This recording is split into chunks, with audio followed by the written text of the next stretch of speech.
이어서 다음 기업 소개해 드리겠습니다. 네, 무대에서 뵙고 싶었는데요. 주식회사 276홀딩스 박진용 전략이사님 모두의 박수로 무대로 모시겠습니다. 환영의 박수 부탁드립니다. 네, 안녕하세요. 저는 중소기업 매출의 흐름을 만드는 핀테크 스타트업 276홀딩스의 박진용 전략이사입니다. 대구에서 지금 사업하시는 분들은 자금 사정이 좀 어떠실까요?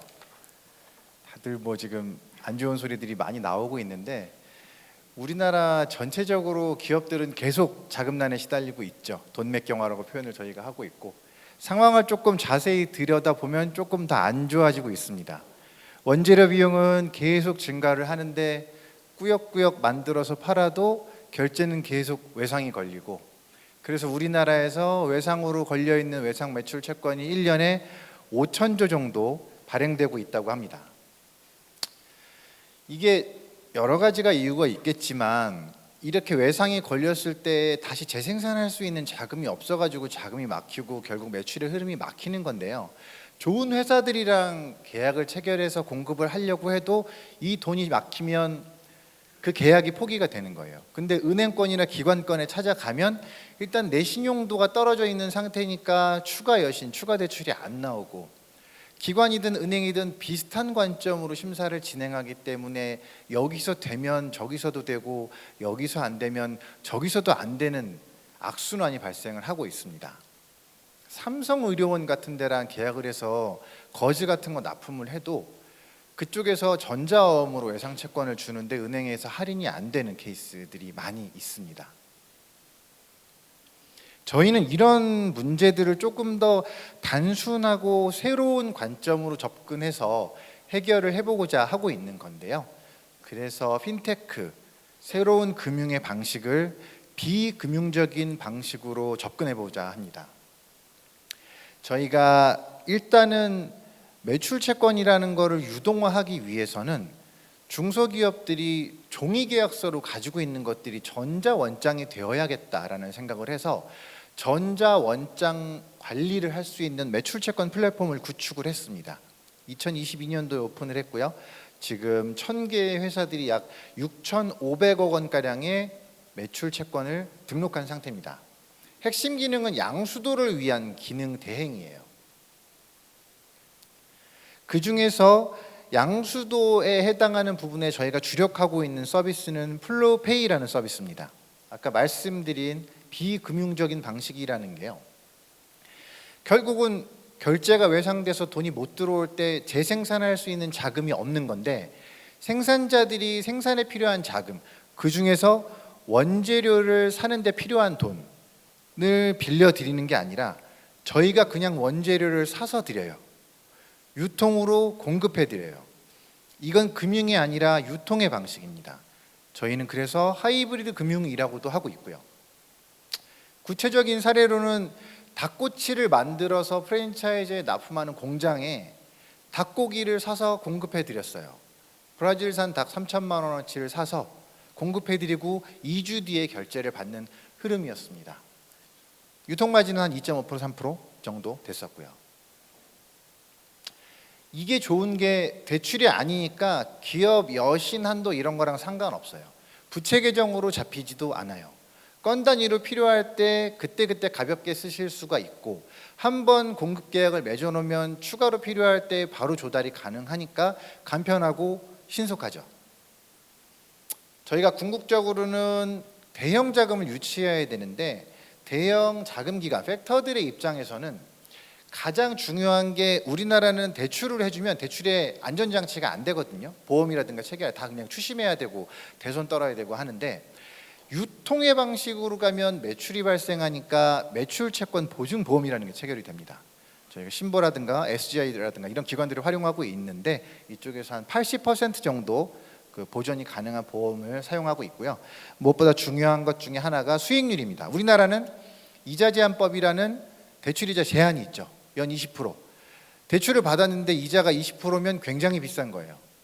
그렇지만 저희는 굉장히 위험도가 높은 스몰캡들, 중소기업, 소상공인들을 대상으로 하는 거고 그분들한테 2주, 한 달 이렇게 짧게 주기로 나눠서 자금을 지원해 드리는데 20%라고 하지만 이게 한 달짜리 거래면 한 1.66% 되고 그걸 또 반으로 나누면 2주에 한 뭐 0.8 이렇게 됩니다.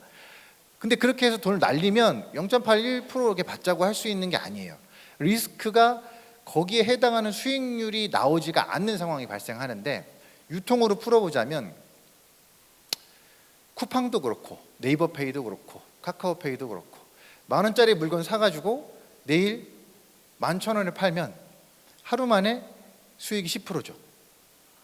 유통마진에는 제한이 없더라고요. 대출은 제한이 있는데 유통으로 풀어버리면 되니까 그래서 저희가 우리도 그냥 유통하자라고 생각을 한 거예요. 아까 말씀드린 닭꼬치가 2주에 2,500, 2.5%, 4주면 5%, 1년이면 60% 정도 수익이 발생합니다. 거기서 많은 부분들을 수익으로 커버할 수가 있는 거고 조달 자금 충분히 커버하고 남죠. 저희가 작년도부터 플로페이를 본격적으로 가동을 해서 매출액이 역전이 되고 있고 지금 실시간으로 계속 매출액이 올라왔는데 오늘까지 20억이 조금 넘은 상태고 작년도 매출액은 9.7억이었는데 올해 저희 최종 목표치는 약 40억 정도 되고 있습니다. 근데 저희는 이걸 굉장히 시작점이라고 생각을 하고 있고요. 왜냐하면 저희가 이제 저희 타겟 시장을 생각을 해봤는데 굉장히 작게 구체적으로 잡아보려고 했는데 그렇다고 해도 연간 26조 정도의 잠재 시장 수요가 있다고 판단을 하고 있습니다. 이게 되게 늦네. 저희도 연쇄 창업한 케이스인데 공동 창업을 한 사람들이 이전에도 중소기업 금융 분야에서 그 전자어음을 담보로 한 P2P 서비스를 진행해봤습니다. 그때부터 지금까지는 8천억 정도 저희가 중개를 해봤고 투자 유치도 50억 정도를 했고요. 가장 오랜 기간 동안 이 분야에서 저희가 조금 전문성 있게 사업을 진행을 해왔고 정말 스몰 캡들에 대해서 연구를 많이 하고 거기에 대한 데이터들을 모으고 있었기 때문에 누구보다 좀 가장 잘 이 시장을 알고 접근할 수 있는 사람들이라고 저희끼리 생각하고 있습니다. 그 중에서 저희가 또 중요하게 생각하는 게 자금원들이에요. 저희가 결국 금융권에 터치를 해야 되는데 금융권들은 쉽게 돈이 안 나오죠. 데이터랑 실적이 없으면 믿지를 않으니까. 근데 그때까지는 또 역으로 돈이 있어야 데이터랑 실적을 만드는데 대부분 금융 스타트업들은 이게 안 되거든요. 저희가 이전 스타트업들 할 때부터 전국 단위로 자금원들을 조성해놓고 채권 조달도 이쪽에서 가져오고 있기 때문에 POC 단계라든가 초기 단계에서는 이분들의 자금을 활용해서 데이터랑 실적을 쌓을 수가 있고 이런 것들이 충분히 충족이 되었을 때 금융권을 통해서 대규모 자금을 유치할 예정입니다. 제일 중요한 것 중에 하나가 이제 채권의 평가인데요. 저희가 원래는 전에 서비스 할 때 나이스랑 제휴를 해가지고 대형 CSS를 한번 구축을 해봤습니다. 한 8억 이상 들더라고요. 근데 그 평가 자료들은 너무 좋긴 한데 너무 크고 너무 많고 너무 좀 불필요했어요. 다시 써보려고 하니까 손도 대기가 힘든 거예요. 뭐 기업의 영속성을 보고 성장성을 보고 막 뭐 이렇게 하는데 저희가 생각하는 건 4주, 한 달, 3개월 이내에 돈을 빌려줬을 때 망할 거야 말 거야 이 관점이거든요. 그래서 다 발라내고 저희랑 공동 창업을 한 저희 심사팀장 출신의 지금 운영이사가 저희만의 스몰캡 CSS 거기에 대한 개수를 측정해서 새로운 CSS를 만들어냈고 이게 또 너무 크게 구축을 해놓으면 재구축을 할 때 시간이 너무 오래 걸리고 비용이 커서 그 기존 레거시 평가들은 차세대 시스템 개발이 되게 오래 걸리고 힘들거든요. 근데 저희는 그렇게 되면 산업 흐름이 자꾸 떨어지고 스몰캡들한테는 이게 트렌드가 맞지 않다 보니까 우리가 지금 가지고 있는 가중평균치 개수를 AI한테 집어넣고 네가 실시간으로 산업 흐름에 맞게 우리의 개수를 바꿔라 라고 하는 시스템을 구축하고 있습니다. 이걸로 팁스를 저희가 최근에 유치했고요. 경쟁사들의 현황을 보면 전반적으로 아까 말씀드린 대로 여신이나 지원사업 그냥 탑다운 방식으로 지원을 해주는 거예요. 5천조가 필요하다 그러면 실제로 5천조가 있어야 지원이 가능한 그런 방식인데 저희는 저희끼리 채권을 돌리고 주고받고 유통 방식으로 소화를 해서 시장에서 서로 채권을 주고받고 살 수 있는 자생적인 시장을 구축하는 게 저희 목표라서 그런 경쟁사는 그리고 유통 방식으로 해결하는 경쟁사는 저희밖에 없다고 생각을 하고 궁극적으로는 매출 채권이나 원자재뿐만 아니라 중소기업분들이 자기 사업에는 전문가인데 경영이나 회계에는 전문가가 아니시잖아요. 몰라서 못 쓰고 있는 자산들이 굉장히 많아요. 그걸 저희가 다 활용할 수 있는 자산으로 올려서 거래할 수 있는 플랫폼, 중소기업들을 위한 종합금융 플랫폼, 쉽게 보자면 중소기업들을 위한 토스 같은 포지셔닝을 저희가 목표로 하고 있습니다. 저희 지금 그 시리즈 투자가 프리에이까지 단계가 돼서 예상 매출은 이런 식으로 전망을 하고 있는데 프리에이가 올해 5월 초에 있었습니다. 아직 얼마 안 되긴 했지만 그 프리에이가 사실 원래 연초 작년 말까지 기준으로 재무제표도 안 나왔을 때 이제 체결이 됐던 거였고 그 주금 납입만 좀 늦어진 거였는데 지금 이제 올해 말 정도에 그 시리즈 A 유치를 예정하고 있고요. 지금 구체적으로 몇몇 파트너들과도 협의를 진행 중에 있습니다.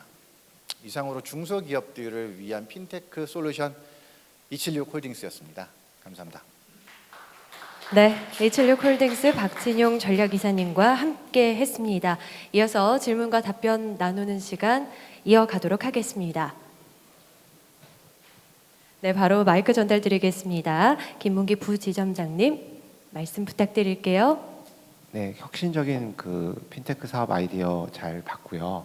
발표 잘 해주셔서 감사하고요. 근데 제가 궁금한 게 매수채권을 유동화해서 이제 자금을 공급하는 게 아니고 원자재를 사서 공급한다고 했지 않습니까? 네. 그러면 그 원자재의 소유권이 그 276 홀딩스에서 왔다 가는 건가요? 아니면 중개 역할만 하는 건가요? 왜냐하면 아까 리스크 해지 방법으로 네네. 매출채권 보험을 활용하고 있다고 하셨는데 매출채권 보험에는 아무래도 계약자나 구매자별 한도가 있어서 사이즈가 커졌을 때는 가입에 제한이 있는 걸로 알고 있는데 그게 이제 그 상품의 공급자 또는 그 구매자 이게 아니면은 가입할 수 없는 상품이기 때문에 그런 점이 좀 궁금하거든요.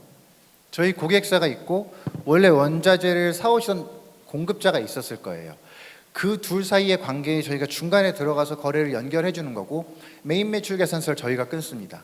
보험을 가입하면 주체가 저희가 되는 거고 말씀하신 대로 전수가 되지는 않지만 가능한 부분까지 저희가 한도를 책정해서 승인해 드리는 거죠.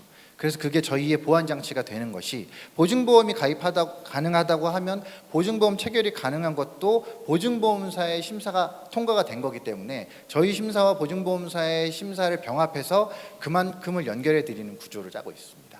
지금 사이즈에서는 가능해 보이는데요. 이제 매출액이 이제 몇백억, 몇천억 넘어가게 되면 분명히 계약자별 한도에 걸릴 것 같은데요. 그때는 또 다른 방안을 모색하셔야 될 것 같습니다.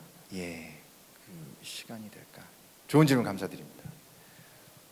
조금 되게 구체적으로 저희 사업을 말씀드려 보면 대한민국 전체 자영업자 그 중에서 숙박 음식 업종 그 중에서 한식업 사업자가 대한민국에 41만 1,000명 정도 있어요. 다 빼고 그냥 저 1%만 목표로 잡으면 4,100개의 한식당인데 여기서 한 달에 평균 월 666만 원 정도 식재료를 쓴다고 합니다. 다 필요 없으시겠죠. 저희가 30% 정도만 지원을 해드린다고 하면 한 달에 200만 원. 그것도 주 단위로 구매를 하신대요. 한 번에 100만 원씩 한 달에 2번 지급해 드리는 거예요.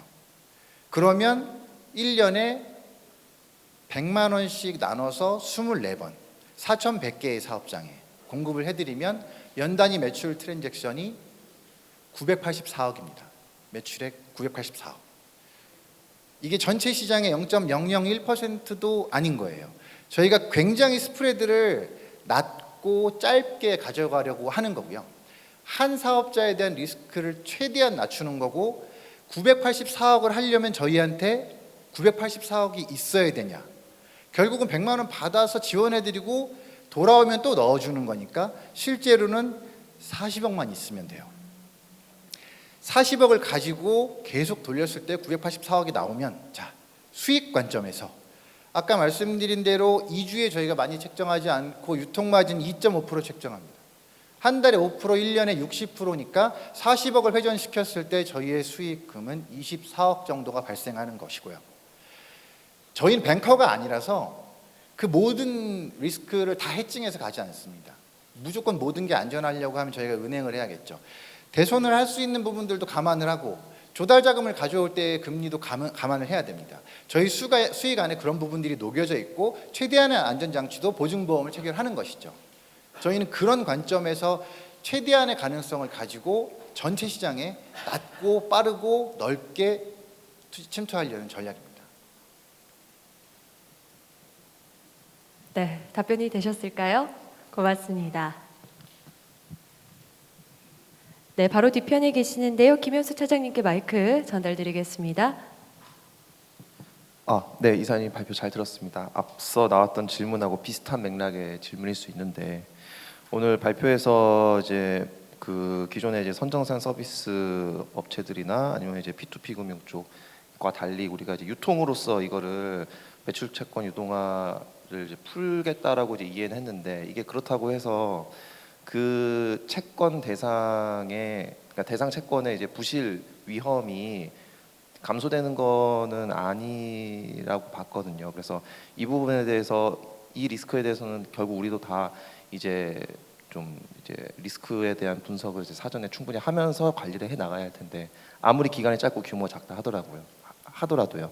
그 부분에 대한 이제 우리의 어떤 이제 기술 그 대안 평가에 대한 이제 용어가 나왔는데 이 부분이 얼마나 좀 고도화가 되어 있고 앞으로 어떻게 고도화할 계획이신지 간단하게 소개해 주시면 좋을 것 같습니다.